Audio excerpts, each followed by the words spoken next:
My boss is a tuck your shirt in Nazi, among other things. So I found a loophole in the dress code where I don't have to tuck in my shirt. What things have you done by the book just to pee off your boss?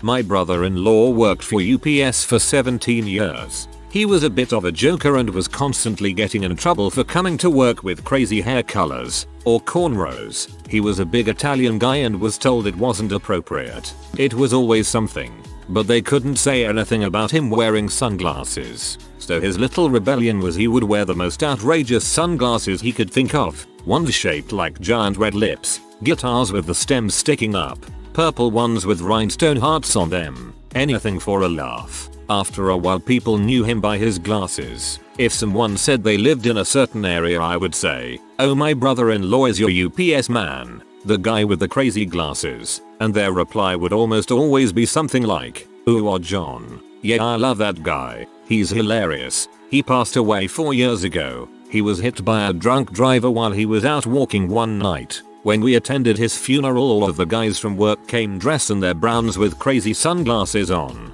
His best friend gave his eulogy wearing a pair of neon green glasses 3 times the size of his face, and the pastor even borrowed John's guitar glasses when he went up to speak. After his funeral we counted. He had over 200 different pairs. What started as him being a pain in the butt to his boss ended as a tribute to his character in life of always wanting to make someone else smile. A couple of friends of mine work at Walmart. They found out that kilts are well within the dress code as long as they are the correct color. Drove their managers nuts. It's been a year and absolutely no problems though.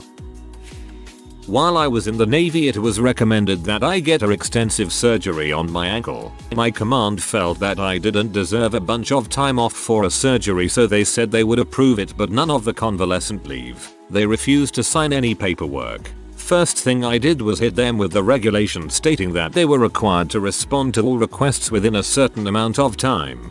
3 days I think. They responded with a no. So then I had Navy legal draw up paperwork, with accordance to regulations, that my command would be responsible for 100% of my medical care if they did not abide by doctor's orders. I then let them know that would mean that all of my medical care would then be handled by civilians and the command would be responsible for paying the bill out of their budget. They approved my surgery, convalescent leave, and convalescent leave extension. I used to work for this small town, twice weekly newspaper. The editor, publisher, mayor, county commissioner and a few other people were skimming tax dollars. When I confronted my boss about it, he told me he'd blackball me if I said anything. So I went to the local television station, tipped them off, and they uncovered the story. When they won their awards, my name was added to the list of reporters. I still can't get a job as a journalist, but dang if it didn't feel good. Small town politics. Also, wouldn't the blackball be limited to that county? No one outside should care about a small town mayor and cronies. Used to work at a TV station. Absolutely awful management and horrible bosses. Complained about it to friends all the time. Some would even ask me on Facebook about my job and I would reply, but I knew I could get fired for speaking ill of the company. So I read the HR handbook and found out as long as I don't specifically name the company, I can't be fired for it. So, about a month later, I realize I can't take this crap anymore and post on Facebook how terrible my job is, never mentioning the company by name. They fire me a day later. I gladly walk out of that building and into a lawyer's office, got $17,800 my yearly salary. Seriously. Feels good, man. Worked in one corporate kitchen where our GM didn't like our music, so he would put on children's music. So we all started singing along at the top of our lungs. We won that war of attrition. Years later in another kitchen we had surround sound in a closed kitchen where the uppity GM did not like our music and started passing draconian censorship rules about the music. So we switched it to children's music for a week. Moral of the story: never underestimate the power of a kitchen crew of misfits singing Banana Phone at the top of their lungs to fight fascism. Mother. Viva la Raffi. Viva la Raffi. Ring ring ring. Banana Phone.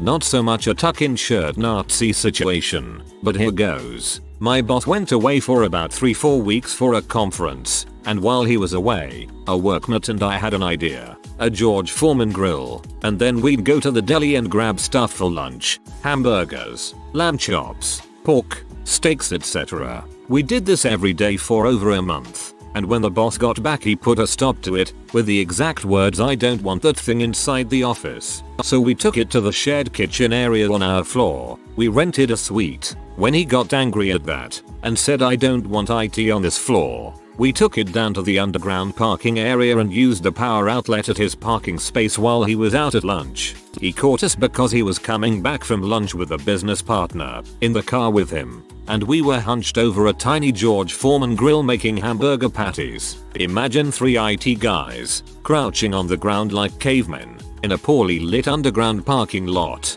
cooking hamburger on the concrete floor. Yeah, it went over about as well as you would think. If he didn't specifically use the words "take that home or I will break it and throw it in the trash," our next step was to use the PowerPoint in the parking lot of the church directly opposite the building and facing his office. You should have found out where he lived, then pay the people across the street to let you run an extension cord out of their front door, hook it to the GF grill, and chill on the sidewalk while staring at his house. Back when I was working and attending classes, I would go straight from campus to work, getting me there anywhere from 10-20 minutes early before my shift. On occasion my boss would ask me to help him out with something before I clock on, putting something away or answering the phone. Over the span of a couple months, this evolved from occasionally to every day. Your shift starts when you get here. After doing this for a couple weeks, still clocking in at my usual 3 PM, I decide that if I'm working for a few extra minutes each day, I'm gonna get paid for it. I did this once, and I didn't make it an hour into my shift before my boss is screaming at me and throwing down the employee handbook saying that I'm only allowed to clock in 5 minutes before and after my scheduled shift. Needless to say, I made it a point to not check in until 5 minutes after my scheduled shift every day, no matter how early I was. Fast forward 3 months and my boss gets fired. He got what was coming to him.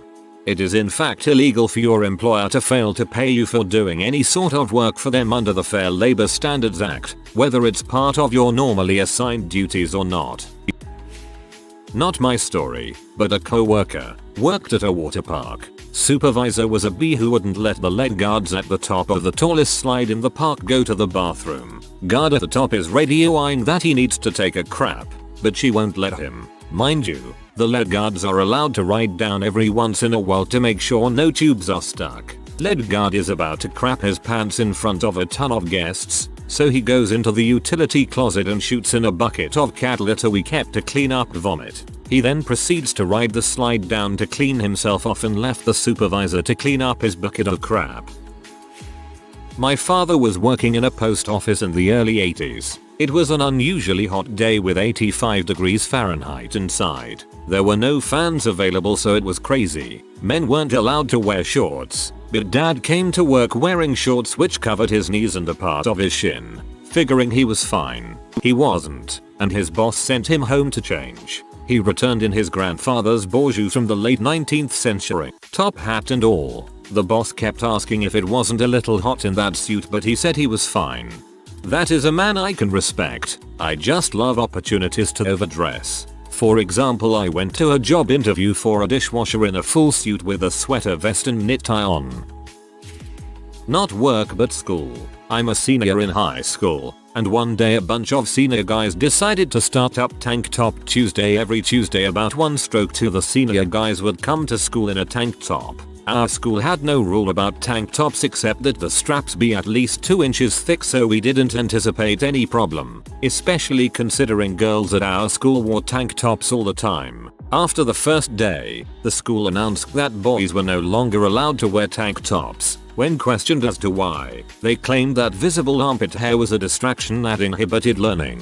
The following Tuesday, we all went to school wearing tank tops and sporting shaved armpits. TLDR. School claims guys can't wear tank tops because armpit hair is distracting. Next day, half the senior guys show up in tank tops with shaved armpits. Whoa, did your boss actually remember and recognize the exceptions to shirt tucking from the HR manual? An impressive power. Given how much he liked enforcing that rule, I wouldn't be surprised if he had nightmares about the day the workforce discovered the Hawaiian loophole. At a former workplace, the dress code was changed. Men were no longer allowed to wear shorts. Women could wear skirts. I started wearing a kilt because skirts were okay in the rulebook. I would have just worn a regular skirt. Not work related, but school. In HS I wore a freakondoms.com t-shirt to school. I was called down to the principal's office after 3-4 hours. My cool teachers thought it was awesome in the AM classes and was told I was promoting abhorrent behavior. I posited that I was in fact trying to prevent unwanted pregnancies. I lost my fight and was told I had to leave if I did not have another shirt. Rather than leaving, I put a sticky note over the M in condoms and spent the rest of the day harassing faculty about fantastic lakeside condos that I was giving away for free. When Circuit City was still in business, I worked in the warehouse. For whatever reason, they had a strict dress policy of khaki pants, this awful collar shirt that also had to be tucked in. This went for everyone, even warehouse. Like case in 420, I discovered through an old warehouse employee guide, shoved in a drawer years ago and forgotten about, that as long as warehouse employees had khaki colored shorts, with no cargo pockets, and a t-shirt with a Circuit City logo, there would be no problem. Circuit City stopped making Circuit City t-shirts long before I started, but thanks to a local Salvation Army, I was able to pick up 2 Circuit City t-shirts and a quick trip to Target for some shorts, and my new uniform was set. My managers were not happy about my appearance, claiming I looked sloppy and unkempt. Even better, when the giant black dude, who hated his job and just slept in the back and talked on his cell phone all day, from the warehouse found out about this. He too had some old Circuit City t-shirts and joined in. Management hated us working together. I miss Circuit City. Former C-City employee here too. We never did the khaki shorts thing, but we did used to wear old Fire Dog and other C-City related t-shirts to work constantly. The management didn't like it, but they couldn't stop it.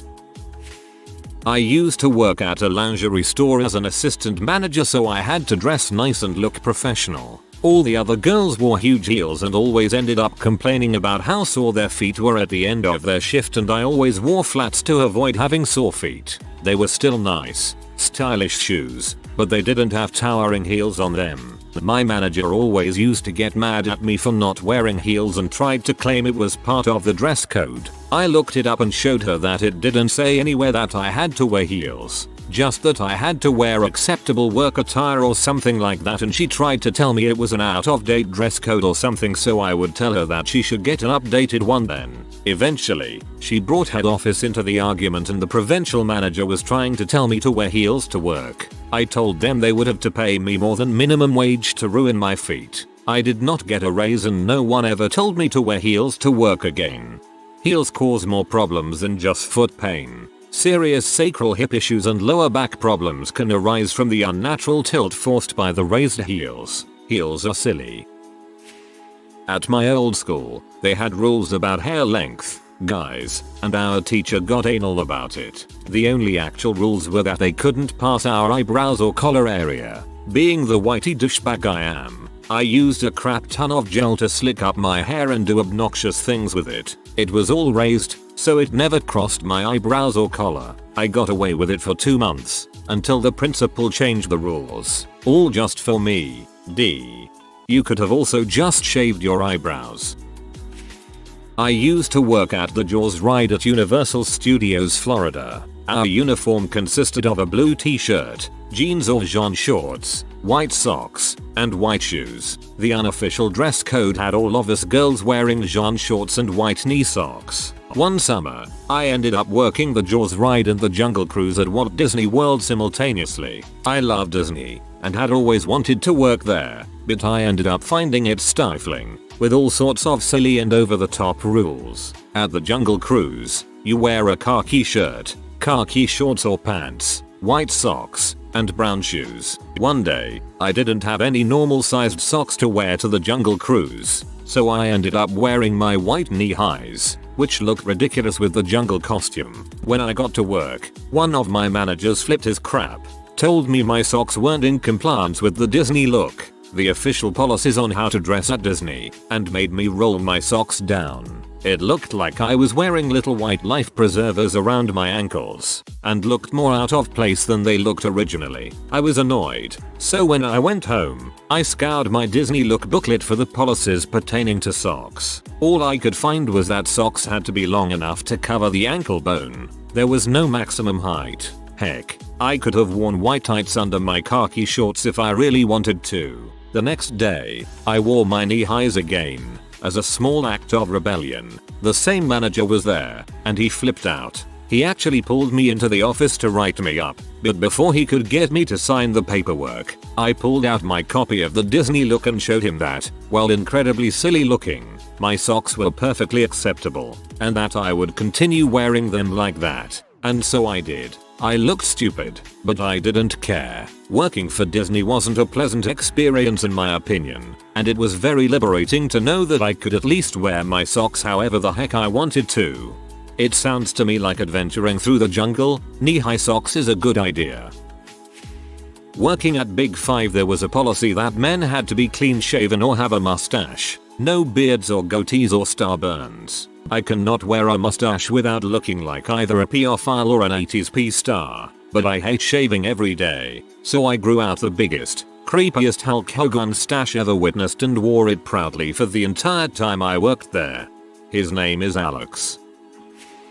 I work in food service. My job created a rule one day that one's hair cannot touch one's collar. I have rather long hair, but I always kept it in a braid and we wear hats. Anyways, I was informed of this rule about 2 hours before the end of my shift, and told that I had to comply immediately because I was breaking health code. I politely informed them that no, I was not. This was a store policy, but I would be happy to come in with my hair up the next day. I didn't think this was unreasonable. It takes a while, not to mention pins, hair product etc. to keep my hair up. Not good enough. Now. So I punched out for a break, bought rubber bands and floral wire, made 8 braids with the wire woven in, and stuck them in every direction.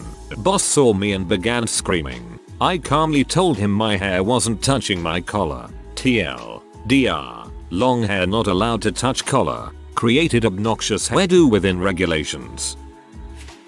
Boss told me you have to cover X this upcoming weekend, both days. Since everybody else said number, I said how do you know I'll say yes. He said you have to. There's nobody left. I said, you're wrong. I'm left. But I quit. Now there's nobody left. He was speechless. His expression was priceless. I stood there about 10 seconds and said, I'm walking away now, and left. Thank God this happened the day after I had secretly secured a better job. Probably one of my fondest memories. Not a job, but a school. I went to a Catholic college and they didn't allow members of the opposite sex to spend the night in a dorm room. I made a huge case that they were discriminating against heterosexuals, and that rule miraculously disappeared the next year. Praise Jesus and pass the lube. When I was in the army, I pulled my car up to an ATM machine on base to get cash. 4 guys piled out, leaving all doors open. While getting my cash, from somewhere behind me someone says, you actually drive that freaking piece of crap? I should call in for a tow truck. Without bothering to turn around, I yelled back, frick you and your tow truck. I never did see who it was as he was gone by the time I had my money. Next day my squad leader calls me aside and asks me if I told SSGP to go frick himself yesterday, and I had to admit that yes, I probably had. So I was in trouble. I had 3 other witnesses who were interviewed and signed sworn statements to the fact that I had told a staff sergeant to go frick himself and a tow truck. I was given the opportunity to read the incriminating statements before I made my own, just to point out that there was no point in lying. That was when I found out that only one guy had even known who it was because he was in civilian clothes, not on duty. So my statement detailed an aggressively profane and hostile person in civilian attire, identity unknown to me, whom I found to be acting irrationally, and attempted to diffuse further confrontation by responding jovially in kind fashion. The beauty was, without reading the other statements, I'd have been unable to mesh my version of events so perfectly with the bland facts the others reported. The key point is, under the Uniform Code of Military Justice, There is no such thing as disrespecting a non-commissioned officer, only insubordination, which is very clear about being in uniform. At this point everyone decided the best thing to do was to sweep it under the rug, as SSGP had far more to lose than I did, and magically everything went away. P continued to be a dong to me at every opportunity, so I made it a point of yelling "Hey P, frick you" whenever I saw him out of uniform. Eventually my squad leader asked me to stop as a personal favor to him, so I did, but it was fun for a while. There's actually a lot more to the story, and I'm dying to tell it but didn't have time, and don't yet. I'm going to post the rest tomorrow about the rise and fall of SSGP, and the part I played. On the flip side, I'm the boss enforcing policy. When I took over the department, the old boss told me that the reason the place looked like crap was because when he asked a sales associate, base pay and commission, to clean or put up stock, they claimed it wasn't in their job description. The main boss backed them up, calling it a technicality. I pulled out the description and read out other duties as assigned by the manager on the last line. 2 out of 9 quit. My department is now clean and stock is always up. Sales are consistently up. I'm cool with that. I've never understood not doing reasonable things at your job. Cleaning, making it presentable and comfortable for patrons, stocking, is all part of sales.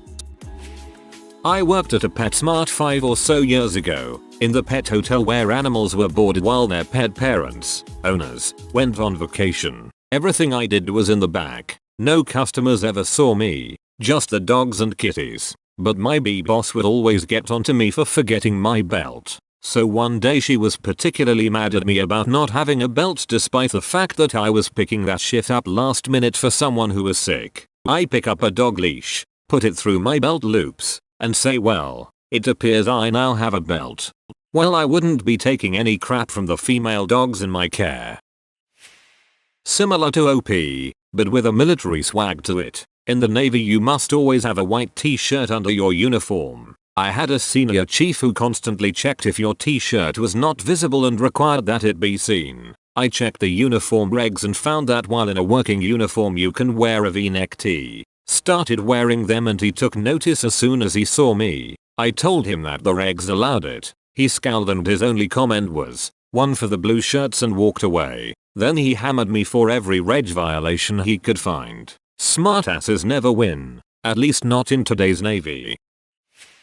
Company dress code allows women to wear open-toed shoes, so long as they are leather. The dress code does not allow men to do the same. A few years back, I started wearing leather sandals during the warmer months. A few managers mentioned to me that I was in violation of the dress code and I pointed out that my shoes would be considered acceptable if I were a woman and that it's gender discrimination to deny me the ability to wear something that is considered okay on someone of the other gender. Haven't heard any comments or problems since.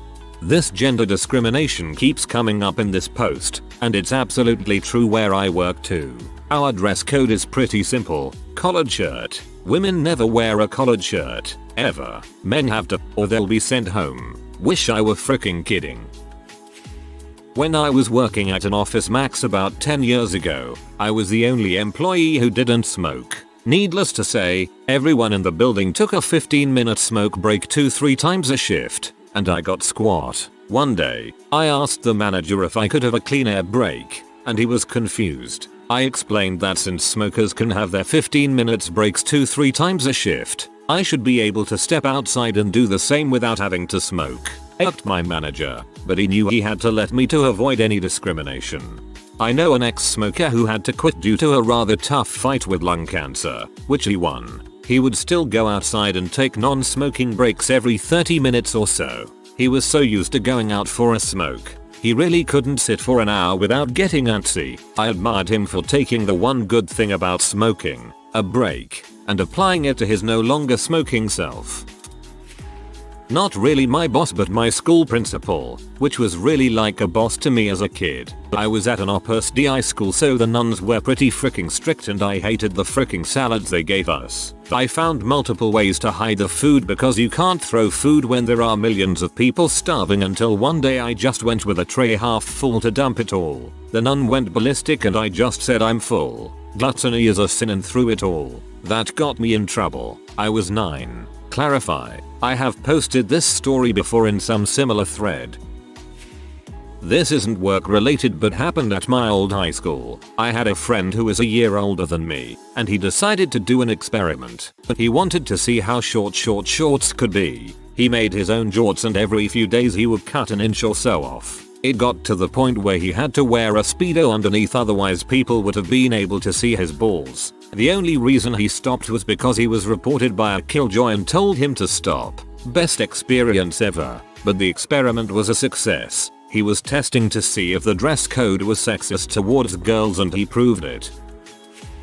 When I was in grade 4, pizza was sold at lunch for $1.50 a slice. I saw a business opportunity and went to the Little Caesars a stone's throw away from the school and bought 10 hot ready $5 pizzas and sold the slices for $1.25 on Friday. When the school told me I couldn't sell pizza on school property, I moved my office to my aunt's house, which was next door. So every day at lunch the kids would walk to the neighbor's front yard, buy pizza and come back to school. I was making a tidy sum every day.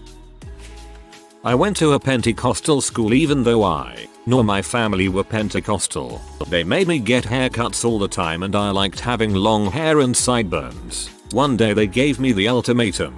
I had to shave my sideburns, or they would do it. I then told the principal that I wanted a tattoo. I was told that I could not, because the school's rules were biblically based, and then she read Leviticus 19:28. Do not cut your bodies for the dead or put tattoo marks on yourselves. I am the Lord. I told her to please read the verse above, which read, do not cut the hair at the sides of your head or clip off the edges of your beard. I got to keep my sideburns. If you are new to the channel, you can subscribe. I publish new videos every day. Until then, check another video.